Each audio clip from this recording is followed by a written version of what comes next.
কাছে আসছে।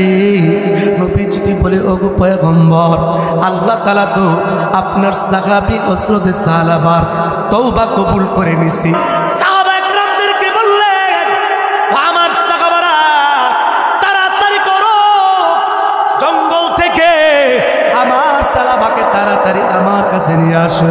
হযরত আবু বকর, হযরত ওমর, হযরত হানজালা সহ আরো অনেকে এবার হযরত সালাবাকে আনার জন্য চলে গেছে।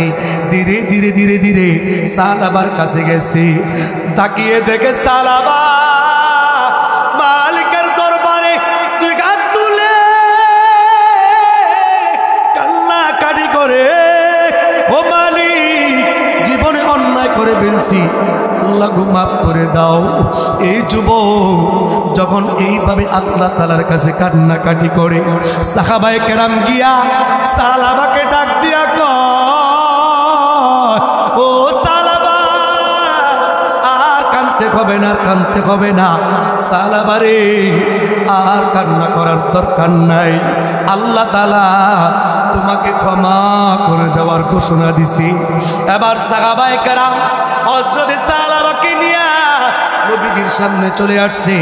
নবীজিকে সামনে আসার পর নবীজি এখন ফজরের নামাজ পড়াইতেছে। আস্তে আস্তে রাত্র হয়ে গেছে। নবীজি আয়েশা দেখে নবীজি নামাজ পড়ান, নবীজি ইমামতি করেন।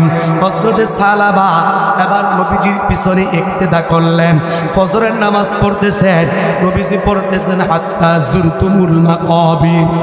এইভাবে নবীজি নামাজের মধ্যে কুরআন তেলাওয়াত করতেছে। হযরত সালাবা নবীজির কুরআন তেলাওয়াত শুইনা হঠাৎ করে বেহুশ হয়ে জমিনের মধ্যে পড়ে গেছে। জমিনের মধ্যে পড়ে যাওয়ার পর সাহাবায়ে কেরাম নামাজ পড়ার পরে নবীজিকে বললেন, ওগো পয়গম্বর, সালাবা তো বেহুশ হয়ে গেছে। নবীজি বললেন, সাহাবায়ে কেরাম, সালাবার চেহারার মধ্যে এবার তোমরা একটু পানি ছিটাইয়া দাও। সাহাবায়ে কেরাম পানি ছিটাই দিচ্ছে, কিন্তু না, সালাবার কোনো সারা শব্দ নাই। কিন্তু তাকায় দেখে সালাবা আর দুনিয়ার বুকে নাই। সালাবা দুনিয়া থেকে বিদায় হয়ে চলে গেছে। এই বাবা, আমরাও কখন জানি দুনিয়া ছেড়ে চলে যাই, মরণ জানি কখন আসে আমরা কেউ জানি না। মরণ আসার আগে আগে ইমানটা ঠিক করে নাও, মরণ আসার আগে আগে আমলটা ঠিক করে নাও। এই বাবা, কত মানুষ কতভাবে মারা যায়। কেউ রাস্তায় দুর্ঘটনা অ্যাক্সিডেন্টে মারা যায়, কেউ আবার হাসপাতালে ক্লিনিকে মারা যায়, কেউ আবার বিদ্যুৎ স্ফোরণে মারা যায়, আবার কেউ ঘুমের মধ্যেও মারা যায়। এই বাবা, একটা বার চিন্তা করে দেখো, তোমার আমার যদি মরণ হয়ে যায়, আমাদের ঠিকানাটা কোন জায়গায় হবে? হযরত সালাবা মারা যাওয়ার পর বললেন, সালাবাকে তাড়াতাড়ি কাফনের ব্যবস্থা করো। সাহাবায়ে কেরাম সালাবাকে কাফনের ব্যবস্থা করছে। কাফন দাফনের ব্যবস্থা করার পর এবার নবীজি সালাবার দেহটাকে এবার কাঁধে নিলেন। এবার নবীজি কবরের দিকে দেহটা লইয়া সালাবার লাশটা নিয়া কবরের দিকে যায়। এই বাবা, আমার আপনার লাশটাকে যেন কাঁধে নেয় আমরা কেউ জানি না। আমার ছেলে সন্তানের সামনে আমার মরণ হবে কিনা জানি না, আমার স্ত্রী পরিবারের সামনে মরণ হবে কিনা জানি না, আমার এই দেহটা কে বহন করবে জানি না, আমার এই দেহের মধ্যে কে কাফন পরিধান করাইবে আমরা কেউ জানি না।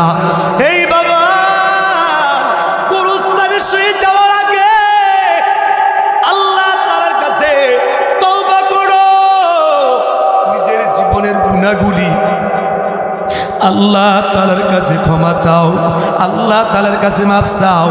নবীজি হযরত সালাবা লাশটা নিয়ে যখন গুরুস্থানের দিকে যায়, নবীজি পাও উস্কায়া উস্কায়া কবরের দিকে আগায়। যখন কবরস্থ করা হয়, কবরের পরে নবীজিকে সাহাবায়ে কেরাম জিজ্ঞেস করলেন, ওগো পয়গম্বর, আমরা আপনাকে দেখলাম সালাবার লাশটা যখন আপনি কাঁধের মধ্যে বহন করলেন, আপনি পাউডা উস্কায়া উস্কায়া হাঁটছেন, কারণ কি কারণ? পয়গম্বর নবীজি বলেন, ও আমার সাহাবারা, আমার সালাবা এমন ভাবে গুনার থেকে আল্লাহ তাআলার কাছে তওবা করছি, আল্লাহ তাআলাও এমন ভাবে সালাবাকে কবুল করছে, তার জীবনের গুনাহগুলি এমন ভাবে মাফ হয়ে গেছে।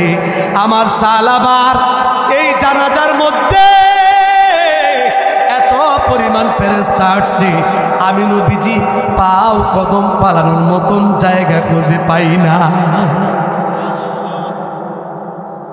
এই জন্য বাবা আল্লাহ তাআলার দরবারে নিজের গুনাহ মাফের জন্য আল্লাহ তাআলার কাছে তওবা করো, ইস্তেগফার করো। কারণ বলা যায় না হাশরের ময়দানে জীবনের হিসাবটা কত কঠিন হবে।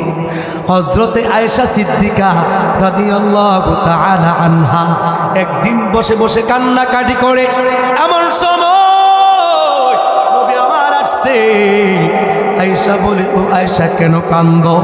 হযরত আয়েশা ডাক দিয়া কয়, নবী গো, আমি তো জাহান্নামের ভয়ে কান্দি। হযরত আয়েশা বলেন, নবী গো, কাল কিয়ামতের ময়দানে কঠিন বিচার দিনে আমাদের কথা মনে থাকবে নি?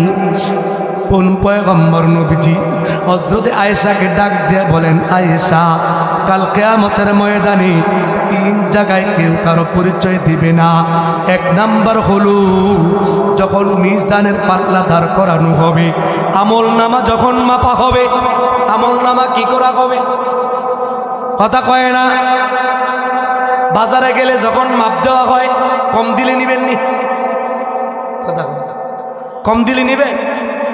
এইটার বেলা সবাই হিসাব বুঝে যায়, কিন্তু আমল নামাজে ওজন ভারী হইতেছে না, এটা কেউ বুঝে না।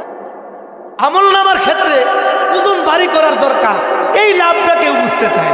বাজারে গেলে ঠিকই 16 আনা বুঝতে চায়। কথা কয় না, জোরে বলে। নবীজি বলেন, মিজানের পাল্লা যখন দাঁড় করানো হবে, ওই জায়গার মধ্যে আমলের নেকের পাল্লা বাড়ি হবে নাকি গুনার পাল্লা বাড়ি হবে, ওই রেজাল্টটা জানার জন্য এমন একটা ভয়ঙ্কর অবস্থা তৈরি হবে। আমি নবীজি ওই সময় কারো সাথে পরিচয় দেওয়া যাবে না, কারো কথা ওই সময় স্মরণ থাকবে না। নবীজি বলে, ফুলসিরাত যখন পার হওয়া হবে, জাহান্নামের উপরে একটা পুল থাকবে, একটা সেতু থাকবে, একটা ব্রিজ থাকবে। এইটার নাম হলো ফুলসিরাত। এই ফুলসিরাত বাবা প্রত্যেকটা মানুষকে পার হইতে হবে। নবী বলেন, আমি নবীজি ওই জায়গার মধ্যে থাকবো।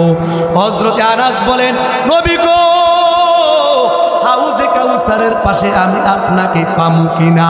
নবী আমার বলে, আমি নবীজিকে হাউজে কাউসারের কাছে পাইবা, তবে যার যোগ্যতা আছে, যে নবীজিকে ভালোবাসতে পারছে, যে নবীজির আদর্শ অনুযায়ী চলতে পারছে, যেই নবীজির জীবন অনুযায়ী নিজের জীবন পরিচালনা করতে পারছে, ওই ব্যক্তি হাউজে কাউসারের পানি থেকে পানি পাইবে, অন্যথায় সেখান থেকে পানি পাবে না।